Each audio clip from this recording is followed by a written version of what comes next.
नमस्कार प्रिय मित्रों, स्वागत है आप सभी का अपने चैनल कथा साहित्य दर्पण में। मित्रों, आज हम लोग सुनने जा रहे हैं सुभद्रा कुमारी चौहान जी की एक प्रसिद्ध कहानी मछुए की बेटी।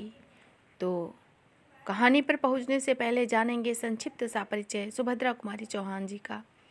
सुभद्रा कुमारी चौहान जी का जन्म 16 अगस्त 1904 को इलाहाबाद के निकट निहालपुर गांव में एक संपन्न परिवार में हुआ था।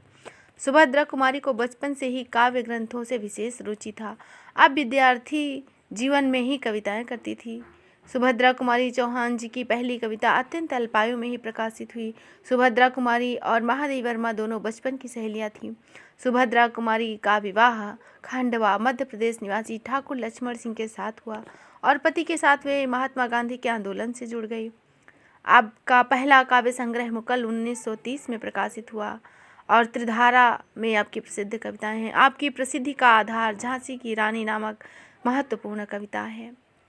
बहुत तरह की कविताएं आपने लिखी। आपने 3 कहानी संग्रह लिखे, बिखरे मोती 1932, उन्मादिनी 1934, सीधे साधे चित्र 1947 और 15 फरवरी 1948 को एक सड़क दुर्घटना में आपका निधन हो गया। और इतनी अल्पायु में इतनी महान संग्रह जो साहित्य का आपने किया, उसके लिए हिंदी साहित्य सदैव आपका ऋणी रहेगा। तो आइए चलते हैं आपकी महत्वपूर्ण कहानी मछुए की बेटी पर। चौधरी और चंद्रायन के लाड प्यार ने तिन्नी को बड़ी ही स्वच्छंद और उन्मुक्त बना दिया। वह बड़ी निडर और कौतूहल प्रिय थी। आधी रात, पिछली पहर, जब भी तिन्नी की इच्छा होती वह जाकर नाव खोलकर जल विहार करती और स्वच्छ लहरों पर खेलती हुई चंद्र किरणों की अटखेलियां देखती। यह कन्या चौधरी की सब कुछ थी, किंतु फिर भी आज तक चौधरी उसका विवाह न कर सके, क्योंकि कन्या के योग्य वर चौधरी को अपनी जात में नहीं दिख पड़ा। इसीलिए तिन्नी अभी तक कुंवारी ही रही। नदी के पार और उस पार के से इस पार लाने का चौधरी ने ठेका ले रखा है। चौधरी की अनुपस्थिति में तिन्नी अपने पिता का काम बड़ी योग्यता से करती। आज इतनी जल्दी कहाँ जा रही हो तिन्नी? क्या तुम नहीं जानते क्या यही कि राजा साहब आज उस पार जाएंगे? कौन राजा साहब? तुम्हें यह भी मालूम नहीं? मैं तो आज ही आया हूँ। और अब तक कहाँ थे? अपने घर। तो जैसे मैं रात घाट पर ही रही हूँ, इसीलिए मुझे सब कुछ जानना चाहिए और तुम्हें कुछ भी नहीं। तुम मुझे वैसे ही तंग किया करते हो। जाओ, मैं तुमसे बात नहीं करूंगी। तिन्नी को चिढ़ाकर उसकी क्रोधित मुद्रा को देखकर युवक को विशेष आनंद आता था। इसीलिए प्रायः इसी प्रकार के बेसिर पैर के प्रश्न कर वह उसे चिढ़ा देता था। किंतु आज तो बात जरा टेढ़ी हो गई। तिन्नी ने क्रोधावेश में यह प्रतिज्ञा कर ली कि अब वह युवक से बोलेगी ही नहीं। इसीलिए मुंह फेर कर वह तेजी से घाट की ओर चल दी। युवक ने तिन्नी का रास्ता रोक लिया और बड़े विनम्र भाव से बोला, तिन्नी, सच बता दो मेरी तिन्नी, मैं तेरा डांट चला दूंगा तो तेरा काम आधा कर दूंगा। तिन्नी के क्रोधित मुख पर जरा सी हंसी आई। युवक उसके साथ डांट चलाएगा, उसे एक साथी मिल जाएगा। इस बात को सोचकर उसको बड़ी प्रसन्नता हुई। वह बोली, सच कहते हो? मेरे साथ तुम डांट चलाओगे? देखा बापू, मैं अकेली नहीं हूँ। यदि तुम सचमुच मेरे साथ डांट चलाने को कहो तो मैं फिर बताती हूँ। सच नहीं तो क्या झूठ? मैं डांट जरूर चलाऊंगा, पर पहले तुम मुझे बताना। युवक ने कहा, इधर अपने पास ही कोई रियासत है ना, यहीं के राजा साहब नदी के उस पार खेलने नहीं जाएंगे। महीना 15 दिन का काम है मनोहर, खूब अच्छा रहेगा, खूब पैसे भी मिलेंगे। मैं भी तुम्हें भी दिया करूँगी, पर इतना वादा करो कि जब तक बापू न लौट आवें तुम रोज मेरे साथ डांट चलाने जाया करोगी। यह कौन सी बड़ी बात है तिन्नी? यदि तू मान जा तो मैं तेरे साथ जीवन भर डांट चलाने को तैयार हूँ। तो जैसे मैंने कभी इनकार किया हो, नेकी और पूछ पूछ, तुम मेरा डांट चलाओ तो मैं इनकार कर दूंगी। तिन्नी, तू तो मुझसे ब्याह क्यों नहीं कर लेती? फिर हम दोनों जीवन भर साथ साथ डांट चलाएंगे। क्षण भर के लिए तिन्नी के चेहरे पर लज्जा की लाली दौड़ गई, किंतु दूसरे ही क्षण वह संभल कर बोली, कहने के लिए तो कह गए मनोहर, किंतु आज मैं ब्याह के लिए तैयार हो जाऊं तो मैं खुशी के मारे पागल हो जाऊं। फिर उसके बाद फिर मैं तुम्हें रानी बनाकर अपनी दुनिया का बादशाह समझूं। अपने आप को बादशाह समझोगे क्यों मनोहर? और मैं बनूंगी रानी, पर मैं रानी बनने के बाद डांट तो ना चलाऊंगी, अभी से कह देती हूँ। तब मैं भी क्यों डांट चलाने लगा? मैं बनूंगा राजा और तुम बनोगी मेरी रानी, फिर हम डांट चलाएंगे हमारे नौकर। अच्छा ये बात है, कहकर खिलखिला कर हंस पड़ी वह, और दोनों हंसते हुए घाट की तरफ चले। एक बड़ी नाव पर राजा साहब और उनके पुत्र कृष्णदेव अपने कई मुसाफिरों के साथ उस पार जाने के लिए बैठे।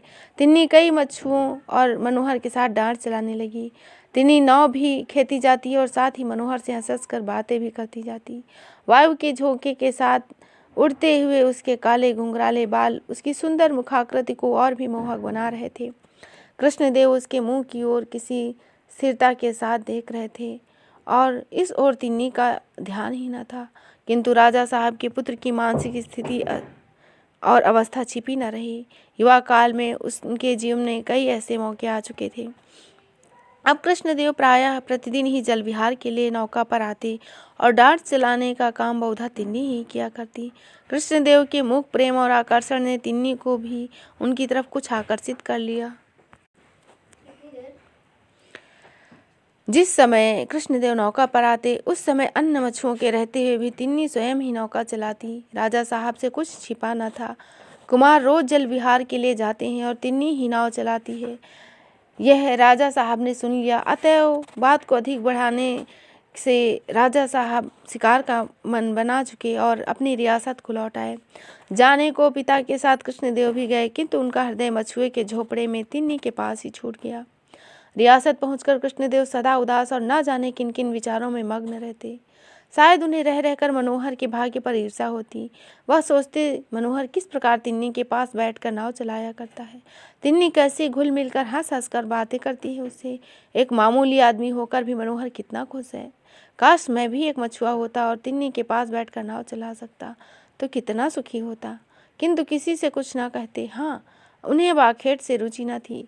शतरंज के वे बहुत अच्छे खिलाड़ी थे, किंतु अब मोहरों की ओर आंख उठाकर भी ना उनसे देखा जाता। अध्ययन से भी उनको बड़ा प्रेम था। उनकी लाइब्रेरी में विद्वानों की अच्छी अच्छी पुस्तकें थी, किंतु उन पर अब धूल जमा हो गई थी इंचों तक। यार दोस्त आते घंटों छेड़छाड़ करते, किंतु कृष्णदेव में दिल भर भी परिवर्तन न होता। उनके अंतर जगत में कितना भयंकर तूफान उठ रहा था यह किसे मालूम था। कृष्णदेव अपनी वेदना चुपचाप पी रहे थे। उनकी आंतरिक पीड़ा को उनकी शारीरिक अवस्था बतला रही थी। उनका स्वास्थ्य दिनों दिन गिरता जा रहा था। पिता से पुत्र की बीमारी छिपी ना थी, वे सब जानते थे, किंतु वे चाहते थे कि यदि किसी प्रकार बात को दबा दिया जाए तो अच्छा है। कृष्णदेव उनका इकलौता पुत्र था। पुत्र की चिंता उन्हें दिन रात बनी रहती। तिन्नी के आनंदनीय रूप और चातुर्य ने राजा साहब को आकर्षित न किया हो, ऐसी बात न थी, किंतु वह आखिर मछुए की थी तो बेटी। राजा साहब उससे कृष्णदेव का विवाह करते भी तो कैसे। एक दिन राजा साहब कृष्णदेव के कमरे में गए। उस समय वह सोए हुए थे। आंखों के पास रोते रोते गड्ढे पड़ गए। चेहरा पीला और शरीर सूखकर कांटा हो रहा था। जमीन पर ही एक चटाई के ऊपर बिना तकिए के मखमली बिछौने पर सोने वाला उनका दुलारा कृष्णदेव न जाने किस चिंता में पड़े पड़े सो गया। राजा साहब की आंखों में आंसू आ गए।